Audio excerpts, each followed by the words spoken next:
Assalamualaikum warahmatullahi wabarakatuh. Alhamdulillahirabbil alamin. Wassalatu wassalamu ala asyrofil anbiya'i wal mursalin. Sayyidina wa maulana Muhammadin wa ala alihi wa sahbihi ajmain. Amma ba'du. Yang saya hormati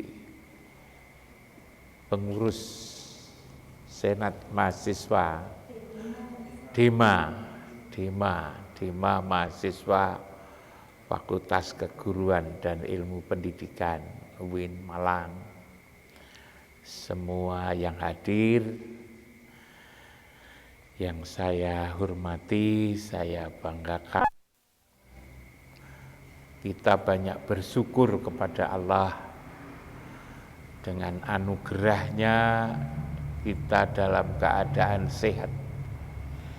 Sholawat dan salam kita persembahkan ke hadapan ikutan kita Muhammad Rasulullah Sallallahu Alaihi Wasallam yang telah mengeluarkan umatnya dari kegelapan kepada yang terang benderang, minadzulumat ilan nur, dari keadaan gelap kepada keadaan yang penuh cahaya, petunjuk, hidayah sebagaimana yang kita rasakan selama ini.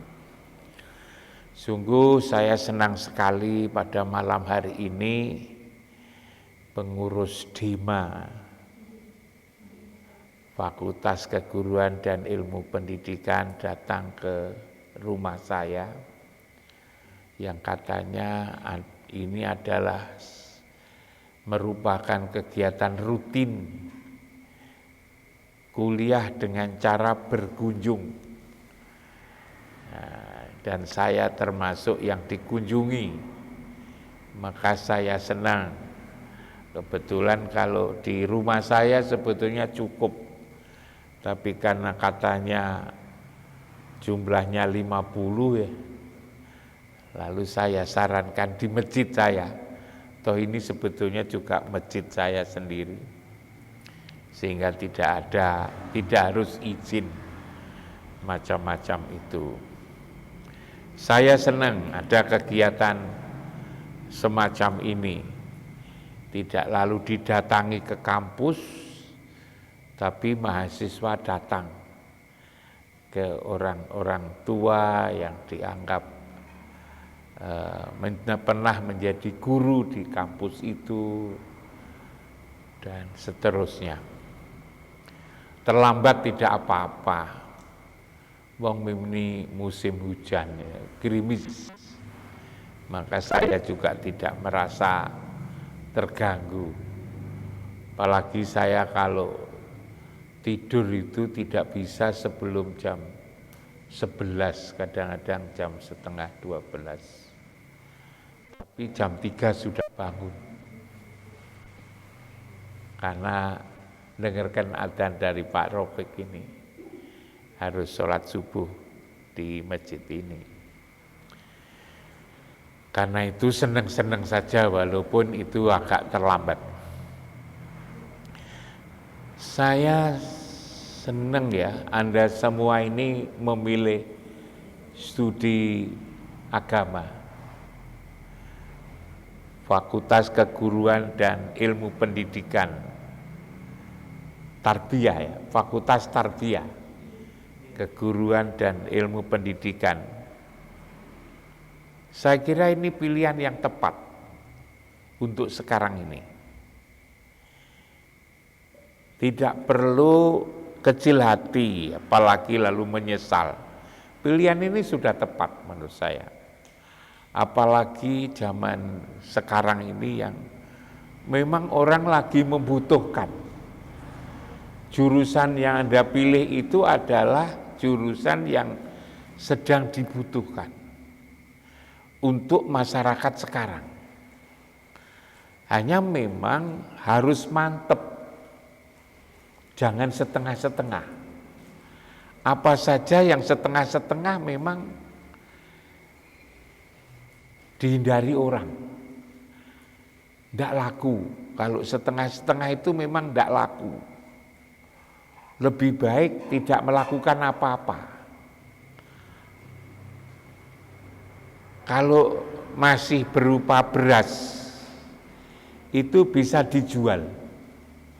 1 kilo harganya 15.000 beras. Kalau dimasak, itu lebih mahal. Bisa menjadi 50.000, mungkin lebih ya. 1 kilo itu bisa jadi 12 piring. Kalau 1 piring itu 5.000, maka ya 5.000 kali 12, 60.000.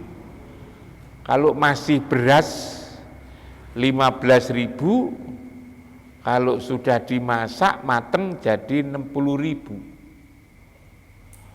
Tapi kalau setengah mateng itu tidak ada gunanya. Dijual juga tidak laku, dimakan bikin mules. Itu kalau setengah-setengah. Karena itu saya sarankan Anda jangan jadi orang setengah-setengah. Harus menjadi orang yang mateng.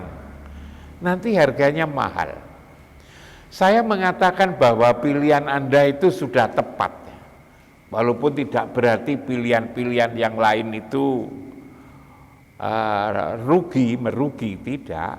Tapi pilihan Anda di studi tarbiyah ini tepat.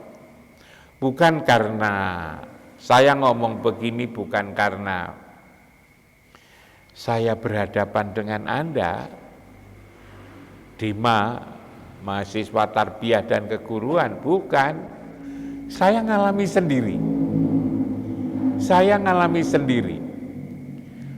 Setelah saya tidak jadi rektor, apalagi sudah pensiun, biasanya lalu kan nganggur ya. Tapi tidak. Tenaga saya itu selalu dibutuhkan di mana-mana. Itu Pak Ropik itu tahu itu.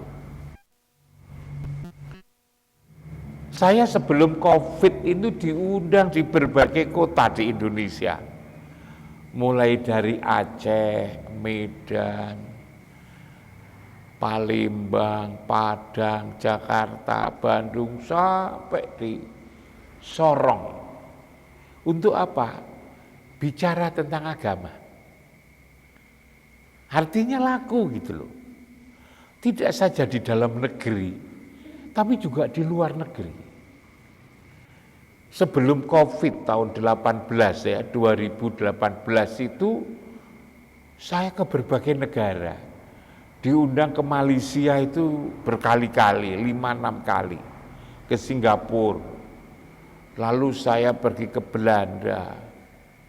Lalu kemudian diundang ke Brussels, ke Belgia. Lalu kemudian ke Jepang. Saya lalu ke California, ke Amerika Serikat. Lalu kemudian ke Australia sampai ke New Zealand. Tahun 18, New Zealand. Lalu ke Rusia, saya ke Rusia. Tahun 2019, saya diundang ke Jerman, saya ke Prancis, saya masih ke Belanda lagi, ke Belgia lagi, lalu saya ke New York, saya ke Rusia lagi. Jadi 2 tahun berturut-turut saya ke Rusia. Lalu saya ke Selandia Baru, ke Amerika Latin, ke Kolombia. Selain yang dekat-dekat seperti ke Singapura dan juga ke Malaysia itu.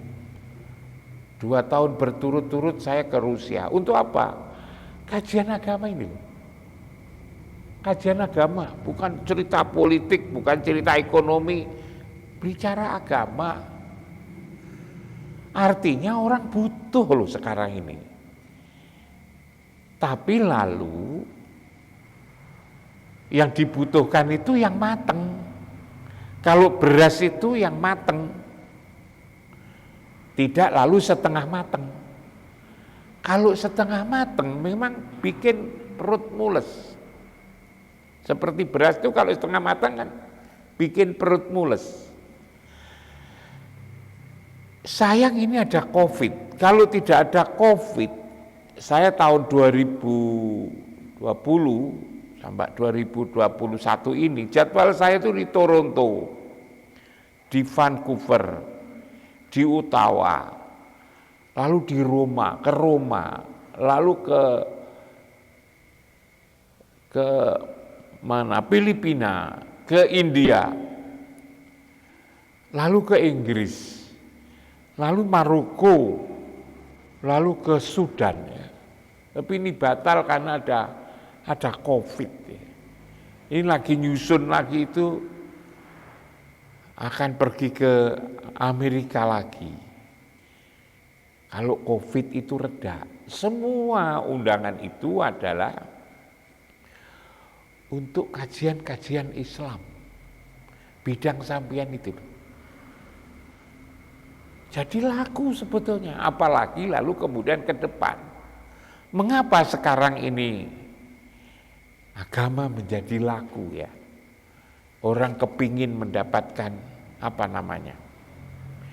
penjelasan-penjelasan tentang agama. Mungkin karena justru adanya kemajuan dan teknologi ini mungkin. Dunia semakin sempit ya. Lalu kemudian teknologi informasi sudah kayak begini terbuka. Orang lalu kemudian melakukan pencarian tentang dirinya sendiri, tentang kehidupan ini. Dan itu yang bisa menjawab adalah agama. Padahal coba zaman bayangkan, kalau saya diundang ke Amerika Latin, saya ke Bogota, ke Kolombia itu, ke tempatnya Nazaruddin Samsudin Minggat itu dulu itu. Itu kan Samsudin Nazaruddin yang dulu itu kan pernah minggat ke sana itu. Saya ke tempat itu. Padahal untuk ke tempat itu memerlukan waktu 36 jam. 36 jam naik pesawat. Di atas pesawat 36 jam. Kalau dulu bisa lewat Jakarta Biak, lalu kemudian Honolulu, San Francisco, lalu New York. Sekarang jalur itu enggak bisa. Harus ke Singapura, dari Jakarta Singapura Frankfurt, lalu kemudian New York, baru lalu kemudian ke Amerika Latin. 36 jam coba di atas pesawat. Tiketnya kalau enggak salah 60 juta. Satu kali jalan. Pulang pergi berarti 120 juta. Saya biasanya dibelikan bisnis, first class, karena sudah tua. First class itu harganya 3 kali lipat ekonomi. Berarti satu kali jalan saya 180 juta. PP berarti 360 juta. Kok mau coba? Itu transportnya aja, kok mau coba? Ini kan menggambarkan betapa pentingnya sebetulnya. Saya bukan lalu bicara kira-kira ya. Ini pengalaman saya. Kalau namanya pengalaman bagaimana itu dibantah? Wong pengalaman. Jadi sangat mungkin Anda itu laku di mana-mana itu sekarang. Apalagi generasi muda, milenial itu yang membutuhkan itu. Saya ke Rusia misalnya 14 jam coba. 14 jam di Rusia. Padahal negara itu dulu tidak suka dengan agama. Sekarang sudah mulai senang di sana bicara agama, ingin tahu tentang agama. Bahkan di beberapa kota seperti misalnya di Kazan, itu sudah mayoritas, sudah 55%. Dari tidak ada setelah perestroika itu sekarang sudah 55%. Di Moskow itu sudah ada masjid yang bisa menampung 10.000 jamaah di tengah kota itu. Yang belum lama ini diresmikan. Yang bisa kita lihat di YouTube itu, bagaimana ketika memperingati Maulid Nabi. Mereka bersolawat, indah sekali itu. Itu masjid bisa menampung 10.000 jamaah di tengah kota. Di Moskow, juga di Saint Petersburg. Saya pernah juga ke Rusia bagian timur, di Tajikistan. Jadi seperti itu sekarang dibutuhkan sekarang itu. Hanya memang agama yang seperti apa yang ingin mereka tahu itu. Yang mereka tahu bukan yang apa, kegiatan-kegiatan yang sering diperdebatkan itu, yang dijadikan bahan pertengkaran itu, bukan itu memang. Agama yang kira-kira agama yang bisa kita memahami yang lebih dalam tentang agama. Di sana tidak bicara fikih, ya. Di sana tidak bicara yang masailul fikih, ya.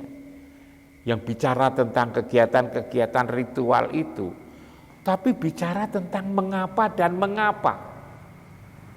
Bicara tentang mengapa dan mengapa. Tatkala bicara Al-Quran misalnya, orang lalu bertanya. Bagi mereka Al-Quran itu kan keterangan. Al-Quran itu kan penjelasan. Sama dengan buku ekonomi. Buku ekonomi itu kan keterangan, penjelasan tentang apa? Tentang bagaimana orang mencari rezeki. Itu ditulis dalam buku ekonomi. Buku peternakan adalah bagaimana cara berternak yang bagus. Ditulis dari buku peternakan, pertanian, dan lain-lain. Lalu kalau Quran itu bicara tentang apa? Anda mesti ditanya. Quran itu mulai dari surat Al-Fatihah sampai kepada terakhir An-Nas yang 30 juz itu, yang 114 surat itu tentang apa? Itu loh. Bisa enggak Anda menjawab? Quran itu kan keterangan. Yang diterangkan apa? Quran itu kan penjelasan. Yang dijelaskan oleh Quran itu apa? Pernah enggak Anda mikir itu? Anda misalnya ditanya, Quran itu menjelaskan tentang apa? Kalau Quran itu keterangan, apa yang diterangkan oleh Quran itu? Semisal seperti itu loh yang ditanya itu. Yang ditanya itu semisal seperti itu. Anda sekarang semester berapa? Semester 7 bisa menjelaskan itu belum? Kalau itu belum, itu harus segera untuk ditambal gitu kan. Kalau belum, belajar 3,5 tahun di situ lalu dapat apa? Ini harus segera memulai ini agar itu laku, tidak menjadi setengah-setengah. Al-Quran mulai dari surat Al-Fatihah yang 7 ayat sampai surat An-Nas yang 6 ayat itu sebetulnya bicara tentang apa sih Quran itu? Kalau buku peternakan jelas tentang ternak, pertanian jelas tentang ternak, tentang tani, ekonomi jelas. Lalu kalau Quran itu bicara tentang apa? Nah, jangan-jangan keliwatan yang seperti begini ini. Hal seperti itulah yang ditanya oleh mereka itu. Quran itu bicara apa? Jangan-jangan Quran itu bicara tentang diri kita sendiri. Kalau kita tidak tahu tentang diri kita, maka ya tanya kepada Al-Quran. Di situ ada jawabnya. Saya lalu kemudian juga menjelaskan tentang siapa sih sesungguhnya manusia itu. Manusia itu siapa? Jangan-jangan sampean juga masih belum paham. Jadi saya jelaskan siapa sesungguhnya manusia itu.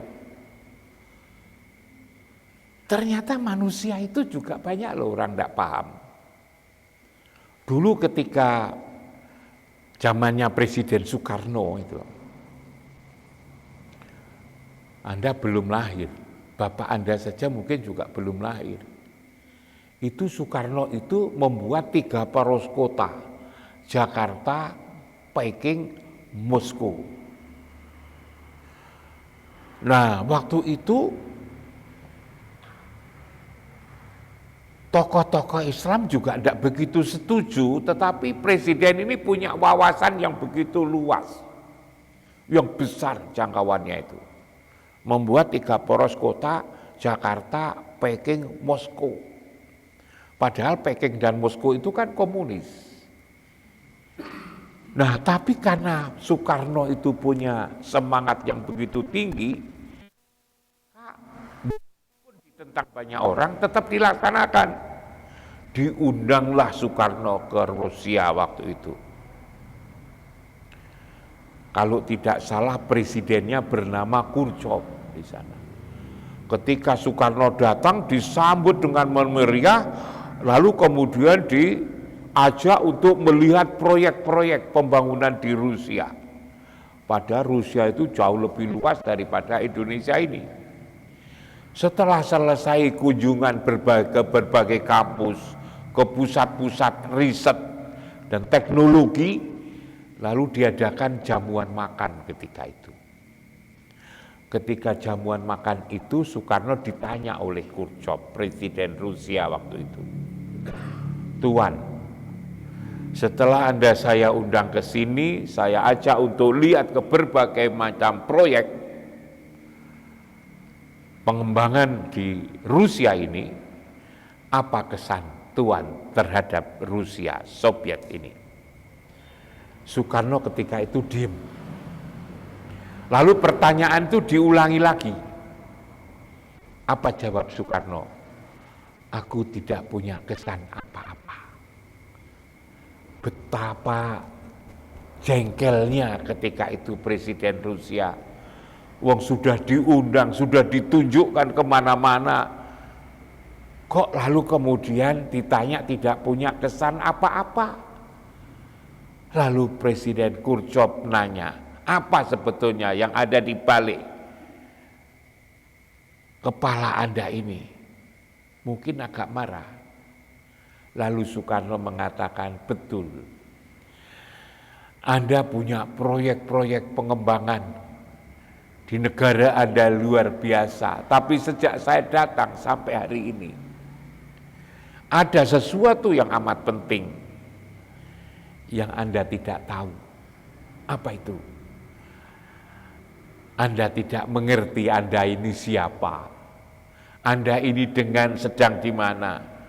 Dan Anda ini sesungguhnya setelah di dunia, hidup di dunia ini akan kemana.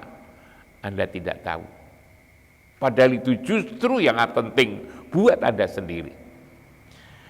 Lalu kemudian dia mulai bingung. Soekarno lalu menimpali, Anda tidak akan pernah tahu. Karena jawaban tentang siapa kamu, sedang di mana, dan akan kemana, jawaban itu tidak ada di sains dan teknologi. Jawaban itu di kitab suci. Anda tidak punya Zabur, Anda tidak punya Taurat, Anda tidak punya Injil, Anda tidak punya Quran. Maka sampai kapanpun Anda tidak akan tahu tentang siapa sebetulnya diri Anda itu. Dari situ ternyata masuk di hatinya Khrushchev. Lalu di Saint Petersburg, kota besar kedua di Rusia setelah Moskow, itu ada gudang besar di pinggir jalan dekatnya sungai. Gudang itu segera disuruh untuk membongkar oleh Khrushchev. Lalu ketika itu disuruh untuk membangun masjid di tempat itu. Masjid besar, arsitektur Turki. Dan masjid itu sampai sekarang masih ada. Namanya Masjid Insinyur Soekarno. Atau Masjid Biru. Saya kalau ke Rusia, saya beberapa kali ke Rusia, saya selalu mampir di masjid itu. Jadi ternyata kepala negara saja tidak tahu tentang dirinya siapa. Quran menjelaskan itu. Di dalam Quran itu dijelaskan manusia itu dengan beberapa sebutan. Disebut dengan insan, disebut dengan anas. Yang sama didik itu loh, kan manusia yang sama didik itu. Disebut dengan al-bashar, disebut dengan Bani Adam, sebutan dalam Al-Quran. Jadi sampean-sampean itu kadang disebut insan, kadang disebut anas, kadang disebut dengan al-bashar, kadang-kadang sampean disebut Bani Adam. Semua sebutan ini kalau Anda renungkan, tidak ada yang bernuansa positif. Sebutan-sebutan manusia itu tidak ada yang positif. Dan ini penting Anda sebagai fakultas kajian, fakultas tarbiyah dan keguruan. Bagaimana Anda mengelola sesuatu yang Anda tidak kenal sesuatu, tidak akan mungkin. Bagaimana kalau disebut insan? Coba. Quran kalau menyebut insan, innal insana li rabbihi lakanut. Manusia itu kepada Tuhannya saja ingkar. Innal insana layat gho. Manusia itu selalu melampaui batas, berlebih-lebihan. Innal insana lafi khusrin. Innal insana khuliqa halu'a. Selalu berkeluh kesah. Dulu waktu semester 1 mengeluh, semester ketiga ngeluh, semester kelima ngeluh, semester ketujuh juga ngeluh. Khuliqa halu'a. Innal insana lafi khusrin. Innal insana la dzulmun mubin, dolim yang nyata. Doluman jahula, dolim dan jahil. Kafuro, selalu ingkar. Jidala, sukang debat. Faturo, tergesa-gesa. Do'ifa, coba. Kalau tidak salah sekian, banyak itu. Tidak ada yang bernuansa positif, kecuali satu. Ialah laqad khalaqnal insana fi ahsani taqwim, di surat At-Tin itu. Tapi segera diteruskan dengan summa rodatna hu asfala safilin. Tidak ada yang bagus manusia itu. Itu yang sama didik itu tidak ada yang bagus. Karena itu berat. Itu berat. Itu berat sekali sebetulnya mendidik manusia itu seperti itu. Semua jelek. Saya lalu kemudian mempelajari siapa sih sesungguhnya manusia itu yang disebut dengan insan itu. Ternyata insan itu adalah hawa, nafsu, dunia, setan. Itu manusia. Manusia itu adalah hawa, nafsu, dunia, setan. Selalu digandengkan dengan hal-hal yang negatif, kecuali ustadz. Kalau ustadz itu kalau berdoa, ya Allah, mudah-mudahan anak saya, santri-santri saya, keluarga saya dan mahasiswa saya kelak menjadi insan kamil. Insan itu jelek, kamil itu sempurna. Jadi mudah-mudahan santri-santri saya kelak menjadi jelek yang sempurna. Ini karena tidak ngerti coba. Kalau di Quran selalu digandengkan dengan jelek, tapi kenapa ustadz ini lalu kalau doa supaya menjadi kamil? Jangan-jangan ada konsep yang memang berbeda dengan Quran. Tapi biarlah mungkin Anda berpikir itu siapa insan itu. Coba kalau sama sebut Anas coba. Di Quran banyak sekali sebutan Anas. Tapi kalau manusia disebut dengan Anas, selalu digandengkan dengan jin. yuwaswisu fi sudurin nas minal jinnati wan nas. Laqad khalaqtul jinna wal insa. Jadi semua. Tidak ada seruan Al-Quran untuk masuk surga. Coba sama cari. Ada ndak insan, an-nas, Bani Adam, al-basar diseru untuk masuk surga? Tidak ada. Jadi kalau sampean itu masih tetap insan, sampean tetap an-nas, itu tidak direken loh itu untuk masuk surga itu. Memang manusia tidak ada yang masuk surga sebetulnya. Manusia itu baru bisa masuk surga, diseru untuk masuk surga kalau manusia itu telah mi'raj, telah naik martabat. Martabat apa? Dari umat manusia menjadi umat Muhammad. Dari umat manusia menjadi umat Muhammad. Itu baru diseru untuk masuk surga. Hal-hal seperti ini loh yang diperlukan. Siapa manusia itu? Siapa Rasulullah itu? Apa sih sesungguhnya hakikat daripada Al-Quran itu? Kita kok sehari semalam disuruh menghadap ke Baitullah lewat sholat itu kan? Sholat itu kan mesti menghadap kiblat. Kiblat itu mana? Kiblat itu Baitullah yang ditandai oleh Ibrahim dengan bangunan Ka'bah. Ada di tengah-tengah Masjidil Haram. Pertanyaannya adalah mengapa kok 5 kali sehari semalam kita itu disuruh menghadap ke tempat itu? Itu ada apa di situ? Kok seumur hidup paling tidak sekali, apakah lewat umroh atau lewat haji, kok disuruh ke situ, itu ada apa?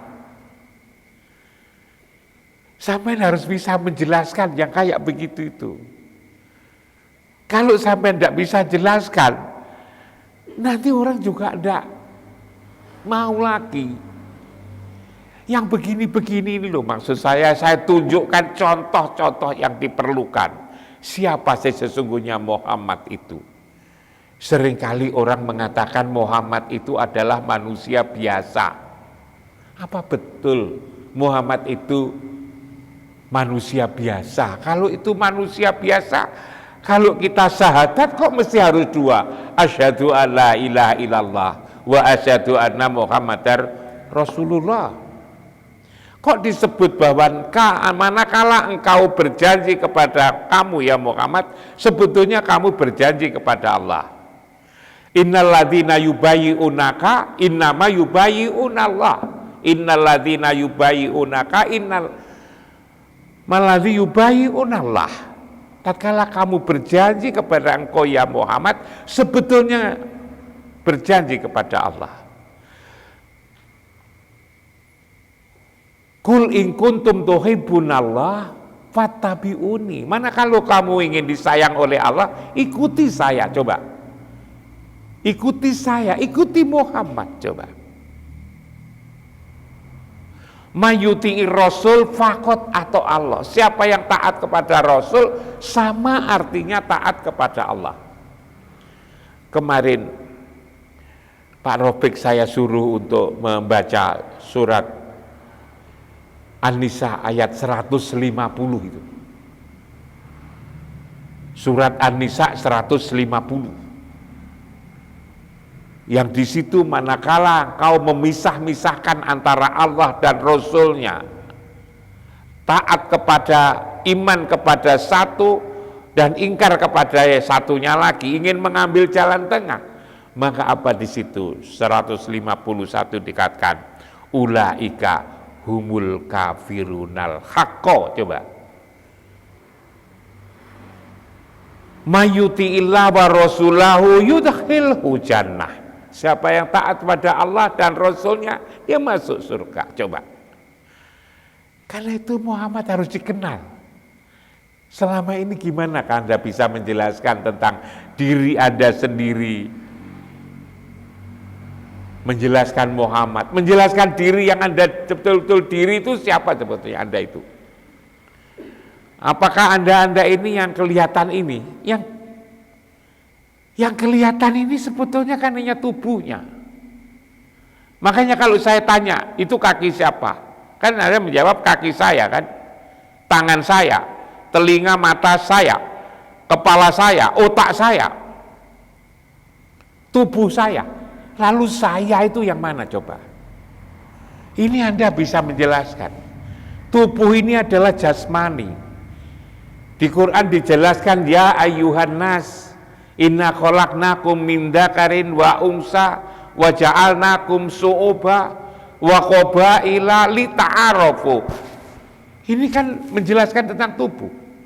Tapi tubuh itu tidak sempurna kalau itu belum ditiupkan ruh. Maka di sana summa sawahu wa nafakha fihi mir ruh. Ruh ini loh sebetulnya yang aku, sebenar-benar aku. Roh inilah sesungguhnya yang mendengar dengan menggunakan alat yang namanya telinga. Roh inilah sebetulnya yang melihat dengan menggunakan alat namanya mata. Mulut ini loh sesungguhnya yang digunakan oleh roh untuk berbicara. Otak ini adalah alatnya roh untuk berpikir. Yang berpikir siapa? Yang berpikir adalah ruh, menggunakan alat yang namanya otak. Karena itu telinga, mulut, mata, otak, tangan itu adalah alat. Dalam perspektif Quran itu. Lalu siapa yang menggunakan? Yang menggunakan roh. Kalau begitu yang dididik siapa? Yang dididik siapa? Yang dididik alatnya, pembantunya, atau yang punya pembantu? Yang dididik siapa seharusnya? Alatnya atau yang punya alat? Tentu yang dididik adalah yang punya alat. Yang dididik adalah rohnya ini, bukan alatnya. Alatnya cukup dilatih aja, tapi yang dididik adalah hatinya itu, rohnya yang ada di dalam hati. Ini ada kekeliruan pendidikan ini. Ada kekeliruan pendidikan. Yang dididik kok otaknya, bukan yang punya otak. Padahal yang menentukan itu bukan otak, tapi yang punya otak. Coba, kalau nanti malam Anda kan tidur. Ketika tidur itu, matanya kan masih ada, telinganya masih ada, mulutnya kan masih ada, otaknya kan masih ada nanti waktu tidur itu. Ketika sampean tidur nanti malam, mata sampean bisa lihat enggak? Enggak bisa. Telinga sampean bisa dengar enggak? Enggak bisa. Otak sampean bisa mikir enggak? Enggak bisa. Kenapa? Karena yang punya otak, yang punya telinga, yang punya mata lagi pergi. Yang punya telinga, yang punya otak, yang punya mata lagi pergi. Allahu yatawaffa anfusakina maulutiha allati lam tamut fi manamiha, dan seterusnya. Allah menggenggam. Ketika roh itu digenggam oleh Allah waktu kita tidur, maka ini semua tidak ada gunanya. Apalagi itu waktu tidur aja, apalagi ketika roh sampean itu sudah meninggalkan tubuh sampean selama-lamanya. Maka tubuh ini harus segera dimandikan, segera dikapani, disolatkan, lalu dibawa ke kuburan. Kalau ditanya kenapa kok dibawa ke kuburan? Karena yang punya sudah pergi untuk selama-lamanya. Nah ini penting dipahami ini kalau sampean tarbiyah. Sekarang ini mungkin ya pendidikan seperti tidak ada dampaknya ya. Orang seringkali mengatakan bahwa pendidikan itu untuk membangun kejujuran, membangun akhlak, membangun karakter. Apa betul itu ya? Dan orang yakin bahwa karakter itu bisa dididik. Apa betul itu ya? Kalau itu betul seharusnya itu kan, yang paling berkarakter, yang paling berakhlak, tandanya berakhlak itu jujur, yang paling jujur itu mestinya kan S3. Karena dia paling lama di sekolah. Tapi apa S3 yang paling jujur? Jangan-jangan malah TK. Jangan-jangan yang jujur itu malah anak TK, jangan-jangan. Anak TK kalau ditanya sangunya berapa, anak-anak yang sangunya 5.000 siapa angkat tangan? Angkat tangan. Yang angkat tangan itu sakunya, di dalam sakunya 5.000. Siapa yang 10.000 angkat tangan? Yang angkat tangan itu 10.000, di sakunya juga 10.000. Apa kalau S2 ditanya begitu juga seperti anak TK? Rasa-rasanya kok enggak ya Pak Taufik ya? Kalau dulu waktu sampean dulu kan masih ngalami ujian nasional ya. Ketika ujian nasional itu soal-soal kan enggak boleh itu diletakkan di kantor. Kepala sekolah aja kan enggak dipercaya ketika itu. Kan dititip-titipkan di kantor polisi dan dijaga soal itu. Waktu ujian juga begitu. Walaupun tidak ada corona waktu itu, waktu ujian tempat duduknya kan terpisah jauh-jauh. Terpisah jauh-jauh bukan karena COVID loh, waktu ujian itu. Lalu kemudian buku-buku, tas komputer, HP tidak boleh dibawa masuk. Yang jaga tidak cukup 1, yang jaga itu 2, bahkan kadang-kadang 3. Untuk apa itu? Agar tidak nyontek. Kan agar tidak nyontek. Anak SD, SMP, SMA ketika ujian diatur sedemikian rupa itu agar tidak nyontek. Apakah kalau S2, S3 tidak nyontek? Ya tidak, tapi copy paste. Itu kan parah. Jadi kalau anak SD, SMP itu nyontek satu baris saja dinyatakan tidak lulus, kalau S2, S3 nyontek satu bab. Lebih parah sebetulnya. Kenapa? Jangan-jangan ininya tidak dididik itu loh. Yang dididik itu alatnya, bukan yang punya alat. Lah, hal-hal seperti ini Anda bisa menjelaskan nanti berdasarkan Al-Quran dan Sunnah. Itulah yang saya katakan lalu kemudian menjadi laku. Pendidikan itu menjadi laku. Itulah manusia. Anda ngerti siapa manusia? Manusia itu rohnya ini. Diri yang sebenar diri ini, diri yang sebenarnya diri itulah yang sholat. Nanti sholat itu apa? Bukan cara sholat, tapi mengapa sholat dan bagaimana sholat. Puasa, siapa yang puasa? Jangan-jangan keliru menerangkan puasa, dikira yang puasa itu tubuhnya, padahal yang puasa itu adalah yang punya tubuh, yang ruh itu, yang iman itu. Jangan-jangan iman Anda juga tidak tahu. Kenapa kok iman? Amana yu'minu imanan. Kalau itu kita pakai amana yu'minu imanan, iman itu sebetulnya apa? Seringkali kita mengatakan iman itu adalah percaya. Kalau itu percaya itu kan kata kerja. Padahal iman kan bukan kata kerja. Masdar, bukan percaya tapi kepercayaan. Kalau itu kepercayaan yang ada di dalam dada ini, kepercayaan siapa? Ini adalah kepercayaan Allah yang ada di dalam dada kita masing-masing, yang nanti akan dimintai pertanggungjawab tatkala kita kembali. Seperti ini yang Anda jelaskan itu sebetulnya, dan itulah yang saya jelaskan di mana-mana di berbagai belahan dunia saya diundang. Mulai dari di Eropa, di negara-negara Afrika, lalu kemudian di Asia ini, sampai di Rusia, sampai di Amerika, di Kanada, di Australia, Selandia Baru, sampai di Amerika Latin. Dan inilah sesungguhnya lapangan Anda. Lapangan kerja Anda, dakwah Anda itu di situ loh sebetulnya. Karena itulah dulu ketika saya jadi rektor, maka saya wajibkan mahasiswa itu untuk belajar bahasa Arab dan bahasa Inggris. Dulu saya suruh belajar bahasa Arab itu, kan sekarang ada PKPBA, sekarang masih ada, mudah-mudahan masih ada. Itu yang menyelenggarakan, itu yang merumuskan itu saya. Yang ngambil kebijakan itu saya waktu itu. Saya lihat mahasiswa bahasa Arabnya kurang, mahasiswa bahasa Inggrisnya kurang. Lah kalau itu tidak bisa berbahasa Arab dan bahasa Inggris, nanti dijual kan murah. Saya tidak mau lulusan kampus yang saya pimpin itu berharga murah, harus mahal. Karena itu lalu saya suruh belajar bahasa Arab dari jam 2 siang sampai jam 8 malam. Setiap hari, Senin, Selasa, Rabu, Kamis, Jumat. Mahasiswa protes waktu itu. Ini belajar bahasa Arab kok sampai 5 jam kok setiap hari.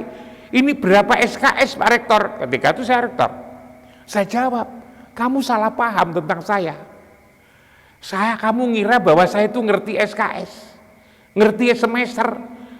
Tidak ngerti saya ini yang namanya semester, yang namanya SKS tidak paham. Yang saya pahami kamu tidak bisa berbahasa Arab. Ayo sekarang belajar bahasa Arab, ayo belajar bahasa Inggris, tentang jumlah SKS-nya sama tulis sendiri, nanti saya tanda tangani, tak bilang waktu itu. Lalu saya asramakan, saya buat asrama. Yang membuat asrama itu saya pertama kali, tahun 98, 99, tahun 2000 dimulai. Saya jual, mobil saya waktu itu untuk modal saya jual, untuk bangun ma'had itu waktu itu dulu. Saya memang waktu itu total, saya berjuang untuk kampus itu total. Tanya ini, Pak Rafiq ini, saya menjadi rektor di situ kan 16 tahun. Dari tahun 97 sampai 2013, 16 tahun saya jadi rektor di situ. Bumbung sampean di sini, tanya ibu, pernah enggak saya kasih uang tunjangan rektor ke ibu? 16 tahun, ini sebetulnya enggak boleh diungkap, tapi karena Anda itu calon pemimpin ya, yang saya harus ajari untuk berjuang. Saya belum pernah mengambil tunjangan rektor itu selama 16 tahun itu. Saya rektor gratis di situ. Untuk apa saya gratiskan itu? Karena saya ngajak berjuang. Ngajak berjuang itu harus berkorban. Dan kalau ngajak berjuang harus dimulai dari pimpinannya. Harus dimulai pimpinannya. Lalu untuk menampung uang itu saya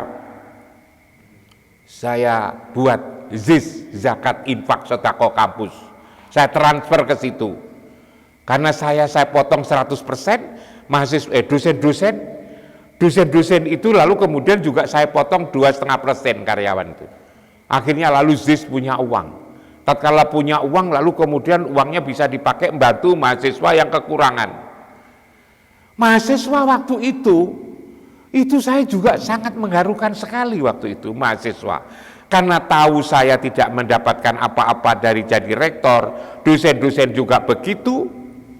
Mahasiswa itu kalau dapat beasiswa tanpa saya suruh, itu dipotong sendiri 30%. Kalau mahasiswa dapat beasiswa, dipotong sendiri oleh mereka itu dikumpulkan 30%. Lalu apa?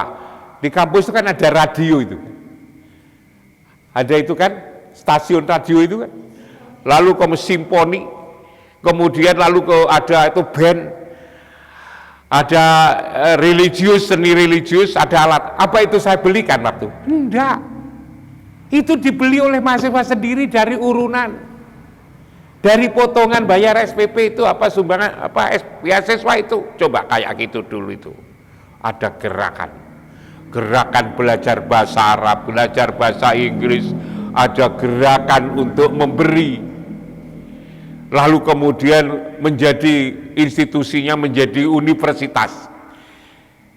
Yang menjadi usulan untuk menjadi universitas di Indonesia ini, itu yang paling pertama adalah UIN Malang itu. Kan dulu kan IAIN dan STAIN, lalu berubah jadi UIN. Konsep untuk merubah menjadi UIN yang pertama kali itu adalah STAIN Malang, bukan UIN Jakarta. Yang pertama kali ngusulkan itu adalah UIN Malang, STAIN Malang. Ketika Stein Malang usul jadi universitas, Jakarta lalu kemudian ikut niru. Hanya karena Malang itu kecil banget dulu, Jakarta itu gede, maka usulan itu yang disetujui adalah UIN Jakarta. Malang tidak disetujui. Ketika Malang tidak disetujui, saya pergi ke Sudan untuk negosiasi dengan perguruan tinggi di Sudan. Di sana ada Universitas Khartoum, ada Universitas Al-Qur'an Al-Karim, ada Durman, Al-Jazazira, ada Afrika. Lalu kemudian lewat Menteri Pendidikan Tingginya kerjasama. Bahkan saya ngadep Presiden. Kerjasama untuk membuat Universitas Islam Indonesia Sudan dan Universitas Islam Indonesia Sudan di Indonesia, Universitas Islam Indonesia Sudan di Sudan. Maka lalu kemudian Malang ini disetujui untuk menjadi Universitas Islam Indonesia Sudan. Diresmikan tahun 2002 bersamaan dengan Jakarta diresmikan menjadi UIN. Tapi anehnya Universitas Islam Indonesia Sudan itu tidak dianggap sah. Kenapa? Karena hanya berdasarkan SK Menteri Agama, walaupun sudah diresmikan oleh dua wakil presiden Sudan dan wakil presiden Indonesia, Pak Hamzahas waktu itu disuruh membubarkan. Saya tidak mau. Kenapa saya tidak mau? Wong sudah diresmikan oleh wakil presiden Sudan dan Indonesia, kok disuruh untuk membatalkan? Bagaimana? Apa ya batal? Wong saya itu hanya rektor aja waktu itu, ketua Stein. Lalu saya ditanya, gimana solusinya? Solusinya ya dirubah sajalah Universitas Islam Indonesia Sudan menjadi UIN. Akhirnya dirubahlah bersama dengan UIN Jakarta, UIN Yogyakarta, satu SK tahun 2004. Jadi kita ini sebetulnya berjuang, dan dengan berjuang itu, coba dulu itu, mahasiswanya bisa berbahasa Arab, mahasiswanya bisa berbahasa Inggris. Kalau tidak salah, tidak kurang dari biasanya 50-60 itu mahasiswa nulis 3 bahasa, bahasa Arab, bahasa Inggris, bahasa Indonesia. Itu waktu itu. Lalu kemudian ada gerakan menghafal Al-Quran. Itu luar biasa waktu.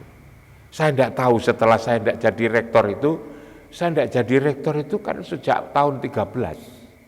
Sampai sekarang sudah 8 tahun, 9 tahun tidak ada direktur. Karena itu saya tidak tahu perkembangannya seperti apa. Apalagi saya sudah sibuk di luar. Untung ada COVID sehingga ketika sampean minta itu lalu kemudian saya punya waktu. Tapi nanti tanggal sudah reda kayak gini, saya diundang ke Palembang, sebelum ke Palembang itu ke Makassar, lalu kemudian juga ke Jogja. Kemarin juga baru pulang dari UIN Jogja. Sudah mulai jarang-jarang lagi di rumah. Tapi intinya sebetulnya jurusan Anda itu jurusan yang laku-lakunya sekarang. Jangan lalu kemudian karena lulus Tarbiyah itu judulnya apa? SPDI lalu merasa rendah, tidak, sekarang lagi diperlukan. Tapi itu tadi yang mampu menjelaskan siapa, apa sesungguhnya Al-Quran itu. Jangan-jangan Al-Quran itu menjelaskan tentang diri kita. Al-Quran jangan-jangan menjelaskan tentang Rasulullah, utusan Allah. Menjelaskan tentang Quran, menjelaskan tentang Baitullah. Kenapa kok kita itu selalu terikat dengan Baitullah itu? Kenapa kok 5 kali sehari semalam kita menghadap ke situ? Kenapa sebelum mati kita kok harus berziarah ke situ? Apakah lewat umroh, apakah lewat haji? Ada apa di situ? Lalu kemudian mengerti tentang siapa Allah. Nah, kalau hal-hal seperti ini Anda kuasai, itulah sekarang itu dibutuhkan. Karena itu tidak ada ceritanya lulusan tarbiyah lalu kemudian tidak bisa membaca Quran. Memang ini lalu jadi masalah. Tapi belum lulus,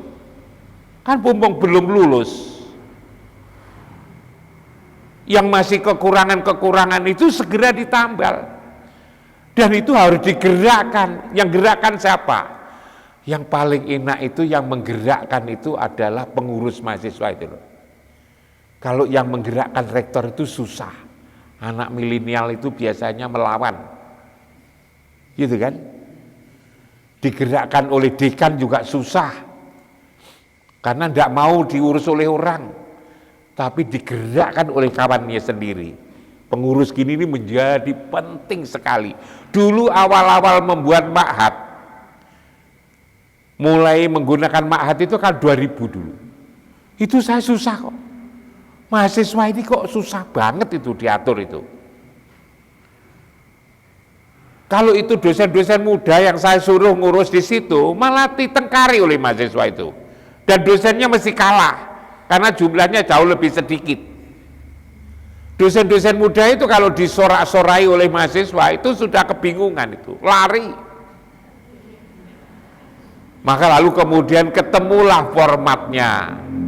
Ada musrib, ada musrifah, ada apa itu lalu? Murrobiah, ada kiai. Tatkala yang ngurus itu musrif itu manut. Kenapa? Karena kakaknya sendiri.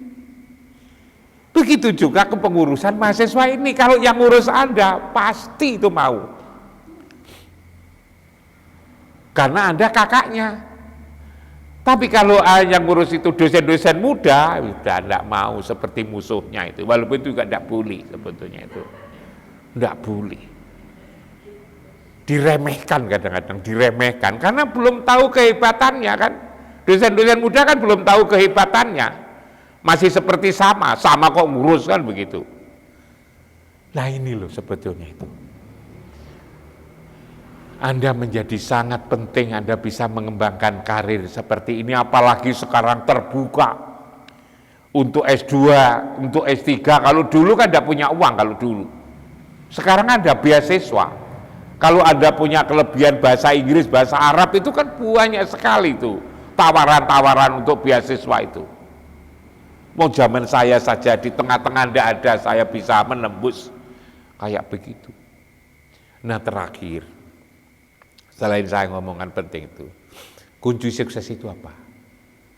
Anda kan kepingin sukses, saya kan termasuk sukses kan?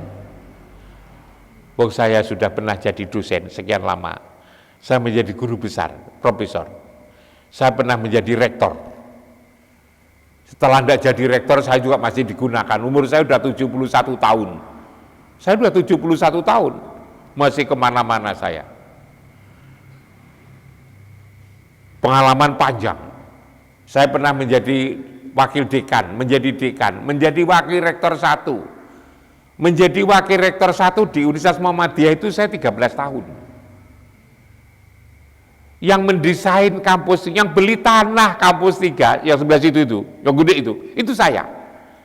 Saya beli tanah itu tahun 86. 1 meter itu 3.500. 1 meter.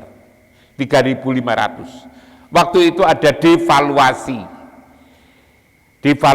Saya pikir kalau ada devaluasi, uang tidak segera dibelikan barang, nanti tidak ada harganya uang itu. Kebetulan Pak Rektor waktu itu Pak Malik Fajar lagi tugas 6 bulan di Saudi Arabia, rektor 2 haji, saya tunggu rumah sebagai rektor 1. Ada devaluasi, saya belikan tanah itu sekitar 7 hektar, 17 hektar waktu itu. Dengan Pak Lurah ini saya minta bantuan Pak Lurah, Sakroni namanya. Begitu, saya desain menjadi kampus yang megah kayak begitu. Lalu setelah saya tidak jadi rektor 1 di situ, 13 tahun saya ditugasi oleh Pak Menteri untuk memimpin Stain Malang selama 16 tahun, 4 periode. Coba 20 tahun ditambah 16 tahun. Lalu kemudian setelah tidak jadi rektor, saya diajak oleh Prof. Tolka Hasan untuk menjadi pembina Yayasan Unisma. Saya ini pembina Yayasan Unisma ini. Dulu Muhammadiyah, lalu pembina NU. Unisma itu kan NU itu kan, perguruan tinggi NU terbesar di Indonesia itu Unisma itu. Saya menjadi pembina di situ. Coba, saya juga menjadi pengurus Muhammadiyah, pimpinan pusat Muhammadiyah, Majelis Pendidikan Tinggi. Saya itu pernah menjadi anggota Majelis Pendidikan Tinggi, pimpinan pusat Muhammadiyah. Tapi saya tidak pernah bermusuhan lalu merugikan NU. Karena itulah ketika saya jadi rektor itu, saya juga ditunjuk menjadi wakil Rois Surya NU Jawa Timur. Coba, di mana ada itu? Wakil Rois Surya NU Jawa Timur. Sekarang jadi anggota Mustasar NU Jawa Timur.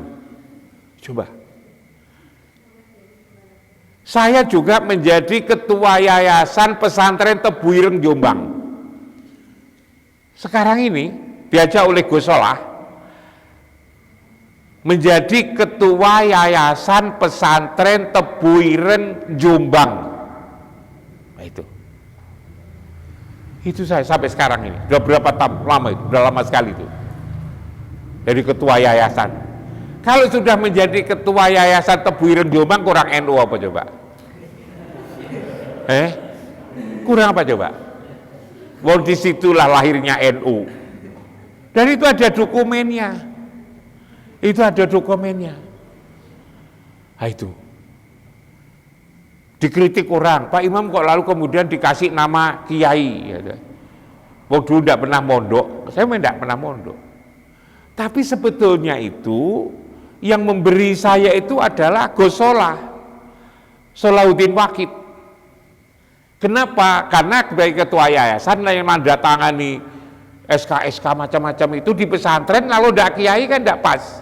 Maka lalu minta izin supaya Gus Solah minta izin nama saya itu dikasih Kiai Haji. Lalu diprotes orang, Pak Imam tidak pernah mondok oh kayak Haji. Lah itu diberi kok. Itu diberi kok dulu itu. Bahkan lalu kemudian saya dibilangin, waktu itu Gus Solah kan ngadakan apa itu namanya, peringatan 50 tahun pernikahan. Yang disuruh ceramah itu saya di pondok itu, karena saya ketua yayasan. Saya disebut kiai. Maka ada orang bilang, Pak Imam, para kiai-kiai itu disebut kiai karena diakui oleh masyarakat sebagai seorang kiai. Kalau sampean beda, bedanya apa? Sampean disebut kiai karena diangkat kiai oleh para kiai, katanya itu kan. Saya ceramah di situ. Sampai sekarang saya menjadi ketua yayasan Bu Ireng. Saya juga menjadi yang agak NU, ada Muhammadiyah, Gontor. Gontor itu kan agak NU, agak Muhammadiyah ya. Sampai itu kan lulusan sana. Saya di sana juga menjadi ketua Dewan Kurator. Sampai sekarang. Nah, kenapa saya laku ya, walaupun tidak jadi rektor, tidak jadi apa-apa itu kan, ini karena ini loh, kita isi. Maka sampean-sampean itu tadi saya mulai ngomong, jangan menjadi setengah-setengah. Kalau jadi beras ya beras lah, dijual masih laku. Atau menjadi nasi. Tapi kalau setengah beras, setengah nasi, itu bikin mules. Dan sampean tidak boleh, saya tidak ikhlas kalau sampean sekolah di situ lalu hanya bikin mules. Apalagi sampean pimpinannya itu. Nah, pertanyaannya itu adalah, kalau saya dikatakan sukses ya, suksesnya itu sukses. Seringkali orang tanya, kuncinya apa? Tak bilang, kuncinya itu hanya satu loh sebetulnya itu. Kalau sampean bisa merawat yang satu itu saja, itu insya Allah sampean berhasil dalam hidup itu. Satu itu apa? Komunikasi. Sampean pinter berkomunikasi, itu aja sebetulnya. Jadi dari sekian banyak ini kunci sukses itu adalah komunikasi. Komunikasi apa? Nah, komunikasi ini jadi berat. Karena yang saya maksud komunikasi itu ada 3 jenis komunikasi. Ada 3 jenis komunikasi. Satu adalah komunikasi dengan Allah. Lewat namanya sholat. Komunikasi dengan Allah namanya lewat sholat. Jaga itu sholat itu. Sebab tidak ada yang bisa memperbaiki hati itu, tidak ada kecuali sholat. Makanya itu qad aflaha man tazakka wa dzakara isma rabbih fasolah wasta'inu bisabri wassalah qad aflakal mu'minun alladzina hum min sholatihim qad aflakal mu'minun alladzina hum fi sholatihim khosi'un, sholat yang khusyuk. Innal insana khuliqa halu'a idza masau syarru jazua wa idza masaul khairu manua ilal musallin, kan itu kan. Awwalu ma yuhasabu bihi yaumal qiyamah as-shalah, jadi salat. Coba pelajari tentang salat ini. Salat yang sebenar-benar salat, mulai dari siapa yang salat. Salat itu ditujukan kepada siapa?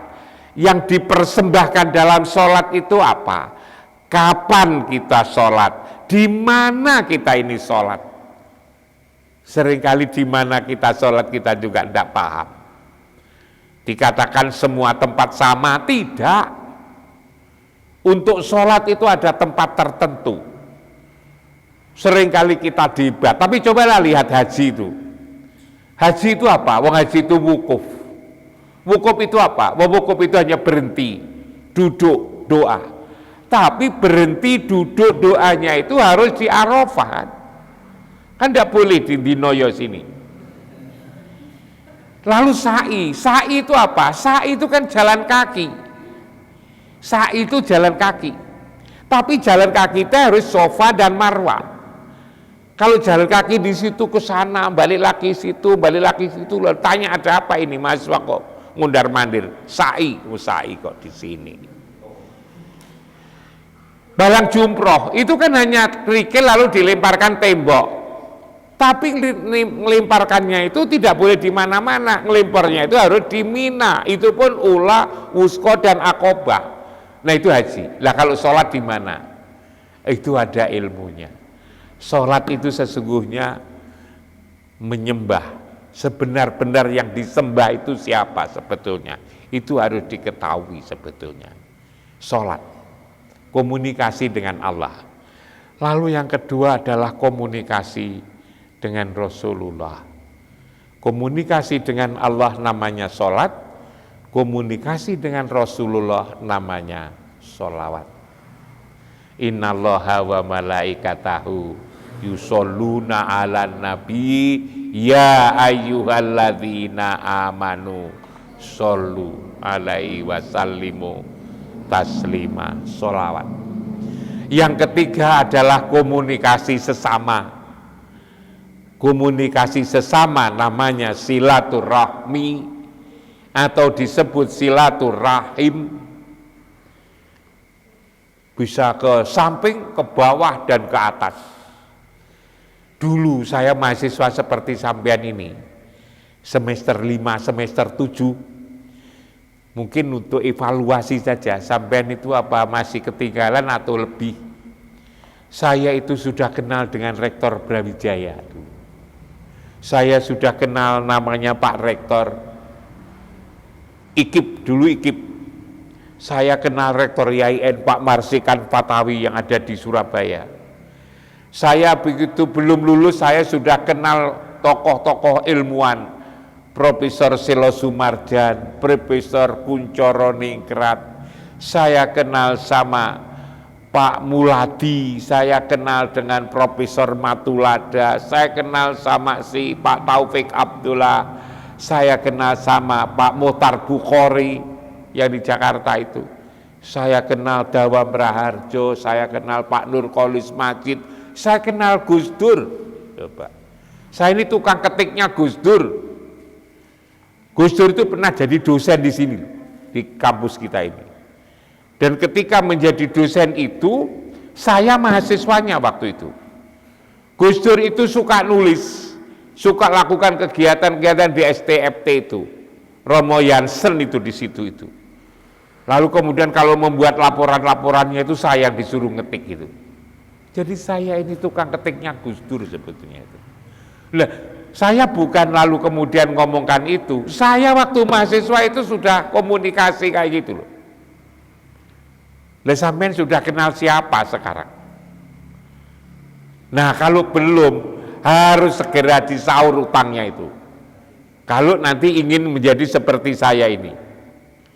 Saya umur 26, saya sudah menjadi wakil dekan. Saya umur 29, saya sudah jadi wakil rektor. Sudah jadi wakil rektor saya, 13 tahun. Umur 40 berapa saya sudah menjadi rektor di UIN itu.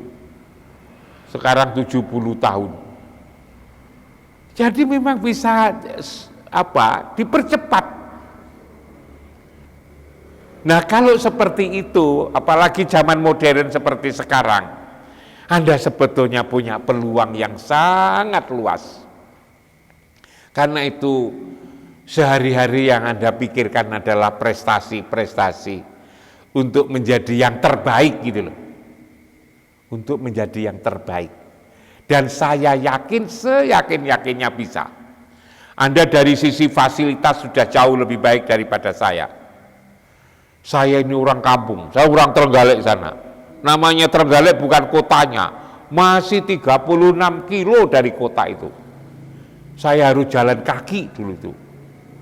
Kesini saja itu dari kampung saya harus ke Bandung ke Durenan, Tulungagung, Blitar ke sini. Dulu jalannya tidak sebagus kayak gini. Itu saja bisa berhasil. Apalagi saya dulu belum mimpi punya sepeda motor kayak gitu. Saya dulu punya sepeda, tapi sepedanya paling jelek. Tidak aja bannya yang hitam, sak pelek-peleknya itu hitam karena sudah terlalu lama. Jadi tidak ada waktu itu yang saya pamerkan, tapi saya punya. Saya tidak pernah merasa minder waktu itu. Saya tidak pernah merasa minder. Saya punya percaya diri karena saya punya bekal. Karena itulah kalau Anda bisa membaca, bisa bahasa Arab, bisa bahasa Inggris, bisa menulis. Saya juga suka nulis. Itu kalau masuk di rumah saya itu tulisan saya, artikel saya itu sudah 4.600 judul.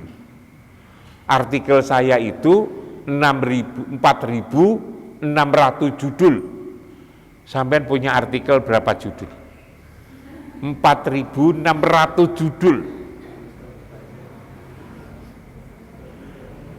Dan saya walaupun sudah pensiun, sudah umur 71 tahun, saya masih kerja. Dan kerja apa saja saya mau. Coba sama lihat itu. Kalau pagi saya pelihara sayur-sayur, tanam sayur itu pakai hidroponik. Di bawah saya tanami terong, lombok, di sebelah kini tak tanami lombok, tomat. Di depan-depan itu, ini banyak itu. Nanti kalau panen, kalau jual sayur kan tidak pantas itu ya, apalagi tak pikul ke pasar. Maka lalu kemudian saya minta bantuan ini, biasanya Jumat. Ini kan panennya 5 minggu sekali. Belikan kresek, kertas kresek, nanti sayurnya, sawinya itu dimasukkan di kresek, diletakkan situ, jamaah pulang Jumatan membawa hadiah sayur tanaman saya. Itu kan bagus. Sehingga 5 minggu sekali jamaah sini sayurnya sama, karena saya beri dari sini.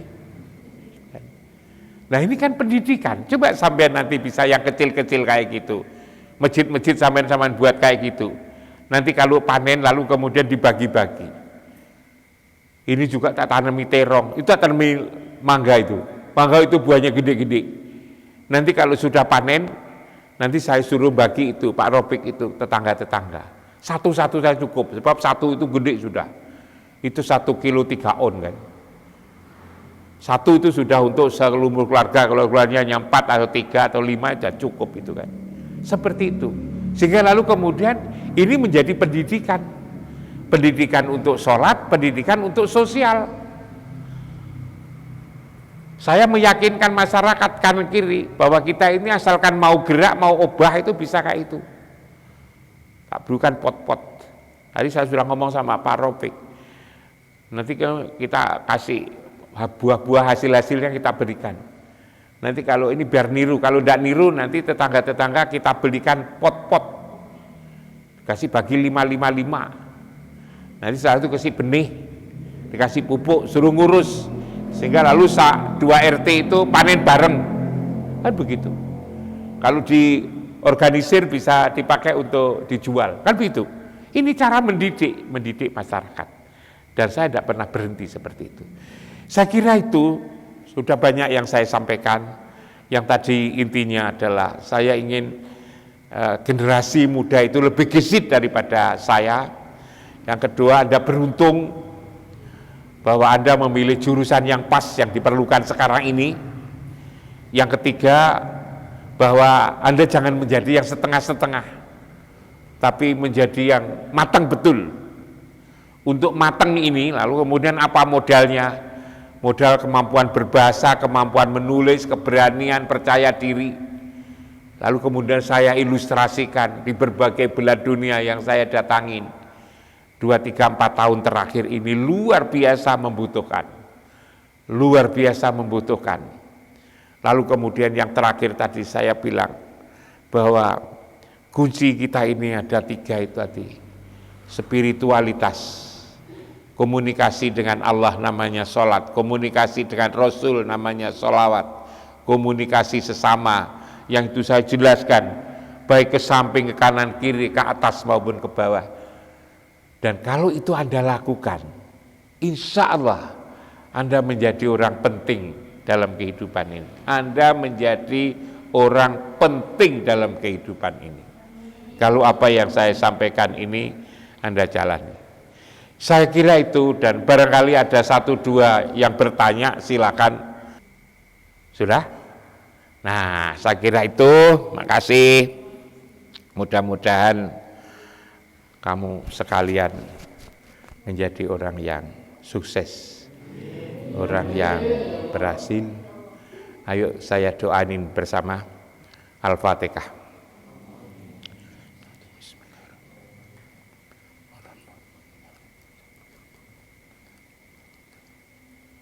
A'udzubillahi minasyaitonirrajim. Bismillahirrahmanirrahim. Alhamdulillahirabbil alamin. Hamdan yuafi ni'ama wa yukafi'u majidah. Ya Rabbana lakal hamdu kama yanbaghi li jalali wajhil karim wa azimul sultanik. Allahumma taqabbal minna salatana wa siyamana wa qiyamana wa qira'ana wa ruku'ana wa sujudana wa du'ana wa kulla ibadatina kama taqabbalta ala anbiya'ika wa awliya'ika wa sholihin. Rabbana amanna bima anzalta wa tabi'na rasul faktubna ma'as syahidin. Allahumma inna zalamtu nafsi dzulman katsiran wa la yaghfiru dzunuba illa anta faghfir lana maghfiratan min indika warhamna innaka antal ghafurur rahim.